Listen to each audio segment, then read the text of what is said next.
Previously on Homestuck. Well, that just happened. Enjoy. Years in the future, but not many. A wayward vagabond records a stuttering step in the sun-bleached dust. Let's click on that. Oh, this is a whole new comic. Okay. Walking through the desert. Walking through the desert some more. Huh? What's this? Okay. This is Dusty. Oh, it's the Suburb loading screen. And that's the end of this side comic. Let's go on, ladies and gentlemen. It's time for Act 2.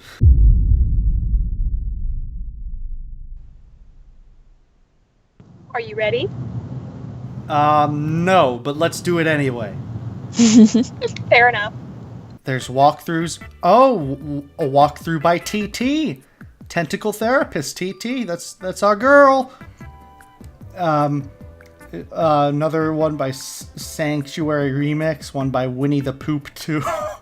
That's so friggin' stupid. Come on. Why do I laugh at the stupidest stuff? Oh, so this is TT's Game Facts walkthrough. So obviously Rose is trying her hand at writing walkthroughs, which is a dangerous endeavor, as I myself have tried that. It is Really? not easy. It is very hard. I'd be inclined to dispense with the trite, even under less preparing circumstances. Needless to say, I'll forego the inscrutable ASCII banner which typically heralds the striking free-for-all of these documents. I'll also resist the urge to brandish any copyright marks or the particular neuros that concerns itself with the theft of the utterly mundane. I'll allow other deranged prospectors to stake claims on their worthless plots as the woods burn around them. My introduction will be sparse. There will be no majestic prose blustering into the sails of a galleon as we embark on this voyage together, nor will there be any ham-fisted prose whipping its limbs under a bedsheet like a retarded ghost, for that matter. I won't set the stage or dim the lights. The mood, you will see, will be set soon enough. Since you are reading this, chances are you have installed this game on your computer already. If this is true, like many others, you have just participated in bringing about the end of the world. But don't beat yourself up about it. There was never anything you could have done to prevent it. The end is happening right now as I type and as you read. I have come to understand that we were always doomed through our collective ignorance, and now further doomed by those few who know and struggle to flee. If you're lucky, you'll be among the smaller subset of the latter who are successful. What I mean is, while the game that you installed is just one more grinding slab of rock stealing our planet's crypt, it is also your only hope to live. I am presently faced with the same conundrum as you, and though I speak with more experience, my own outcome is far from assured. I will play the game, as much of it as there is to play, and record my findings here. If you want to live, you will do as I instruct. My condolences. TT. Well, Rose, that was morose. That was very morose. They're like, oh, well, I'm not going to set the mood for you, and then they proceed to set the mood for you. Yeah. She's good at setting moods, though. Mm-hmm. Especially when the mood is dark and creepy. Exactly.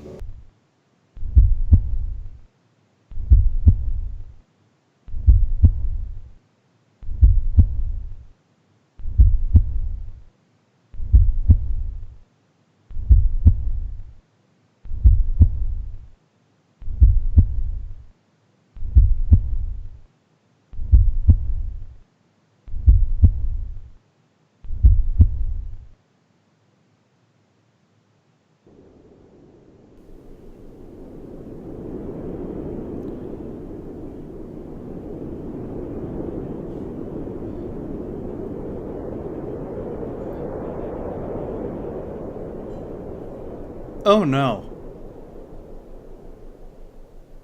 Oh dear. Oh Oh, yes. I mean, at least he's not dead. Well, this is an interesting development. Well, I gotta say, when I started reading this, this was not what I was expecting. So good on you, whoever wrote Homestuck. Good on you, man. Andrew Hussey, the man who is ruining my life. The kernel divides. The two halves go their separate ways, leaving behind the sprite portion.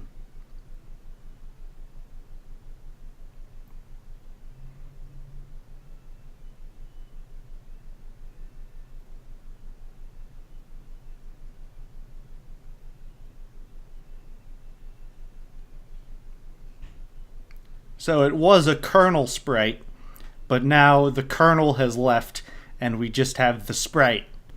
Oh, I see. I see. We have made there's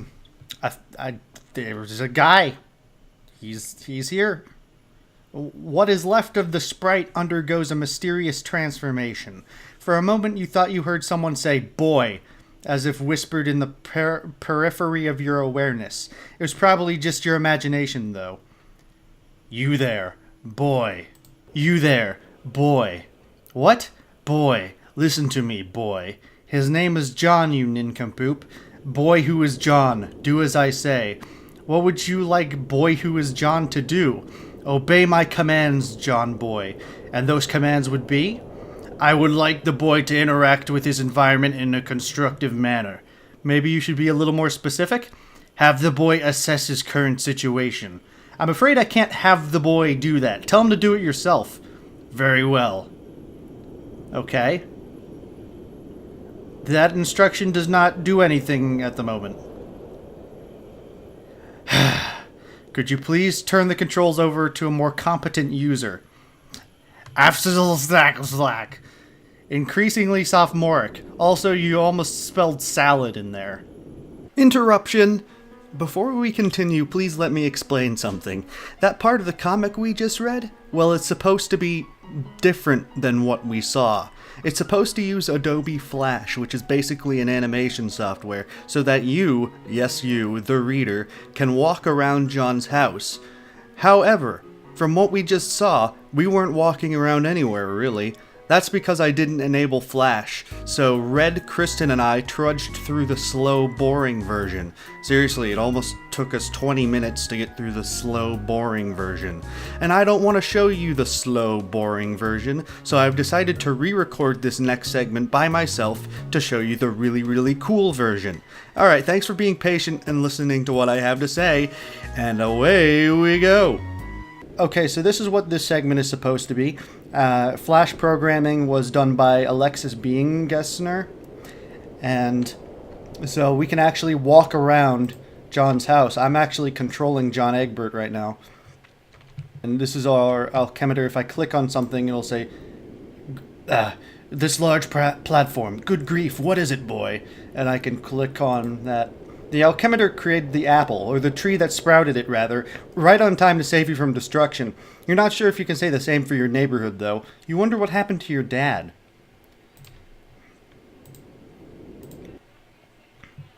Okay, we're walking through his house. I detest this. Disregard it. The Harlequin painting? You have the sentiment in common with John, then, I suppose. What is down here? Proceed, boy. I'm not fond of the smug fellow. The man, the myth, the legend. What do you have up your sleeve there, Anderson? Look at that poker face. He's not telling a soul. Go in there now. Okay, we're going in here. This is our bathroom that Rose destroyed. Thank you, Rose. Your plumbing appears faulty. Man, Rose did such a piss-poor job of fixing the bathroom. It would almost certainly be a mistake to try to use the toilet. You guess you could just go pee over the edge of the cliff. Okay, so now we're in our room.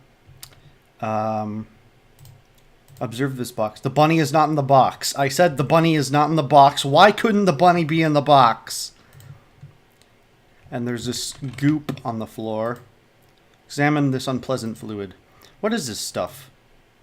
That didn't give us much information. Okay, it looks like TT is trying to get to us. Seems you're still connected to the internet. Rose is trying to get in touch with you. You will reply in a moment once you have fully assessed your situation. I look out my window, and you know what I see? I see a tire on a rope on a tree on the ground.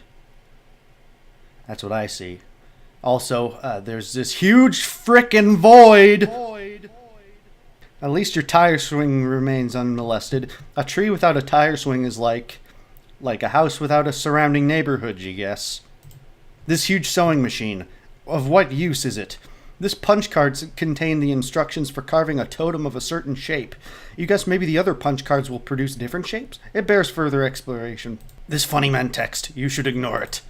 Just looking at the cover cracks you up. What a great book. Harry Anderson is your hero, and Mike Cavanagh's glowing treatment of the man does him every bit of justice. You'll have to give this another read soon. Alright, we're going downstairs. What is the meaning of this rubbish? Oh, even you have to admit, this one's pretty funny. What happens if we click on the sprite? What's that? It looks different now. After you bit that apple, your whole house seemed to be transported somewhere. Then the apple disappeared and the kernel sprite underwent a transformation. Aside from the change in appearance, the transformation doesn't seem to have any relevant ramifications. The ghost clown. Do something with it. The ghost clown is called the kernel sprite, or rather just the sprite now, I suppose. You can't do something with it at the moment. The only thing you can theoretically do with it is Tier 2 prototype it, assuming that's still possible.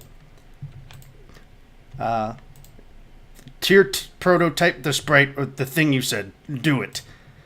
You're not the one who's supposed to prototype it. The Suburb server user is supposed to do that. Use this to reseal that opening there. If only putting the lid back on the crux truder would undo all it's done. Alas, Pandora's tube has been opened. There's more goop everywhere. Read unpleasant literature. The Serious Jester. Serious Jester magazine. For those for whom clowning around is serious business. Open this iron vault, boy. You don't know the combination. Operate this instrument. Oh, now we're doing the haunting refrain again. So it's very beautiful. And I'm sure you would even appreciate it more if I just stopped talking and let you listen to it. But no. You play your favorite haunting refrain. This way, through the doors like you see in a cowboy saloon.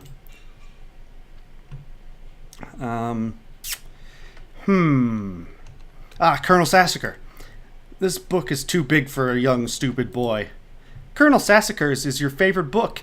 Almost as favorite as Wise Guy. They're both your favoritist of all time. Examine this smeared substance. Is this oil?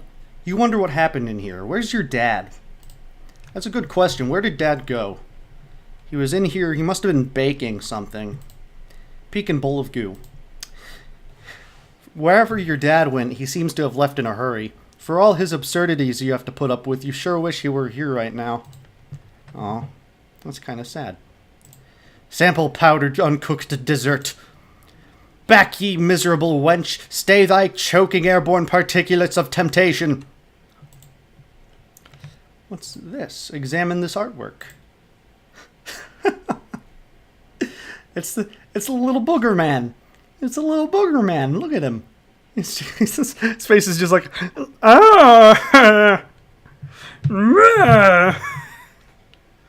And yes, I do know that's Slimer from Ghostbusters. I'm not stupid. Well, I am stupid, but not that stupid. Let's see. Move this absurd edifice and exit your house, boy. This thing weighs a ton. You'd honestly be surprised if the game cursor could lift it, or at least not without a significant expense of grist. Of all the places for Rose to drop the infernal thing, more than ever you feel. What's the word you're looking for? Of course. How could I have not seen it? It's been right beneath my nose this whole time. House-trapped. Open this door now. Exit, boy. Ah, yes, we're out here. Ponder lawn amusement. Your childhood nemesis, the spring-mounted pogo ride, sadly was not swallowed by the void. It will have to wait another day for its comeuppance. Boy, engage this mangled trapeze display. Looks like your swing set is toast. You relive fond memories in a moment of sorrow.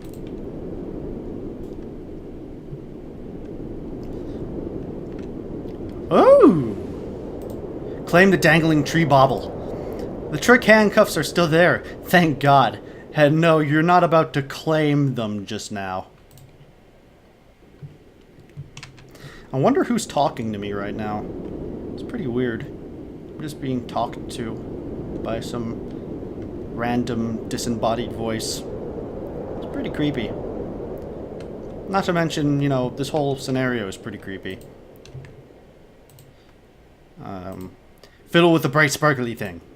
That sounds incredibly dangerous. John sensibly disregards your awful advice. I like how the disembodied voice and the narrator are sort of having like a back and forth sometimes throughout this small segment. It's pretty funny. And pretty clever too. Admire this wall-mounted gadget. Through some mysterious force, your house still seems to be powered, even though the wires are severed. Quite bizarre.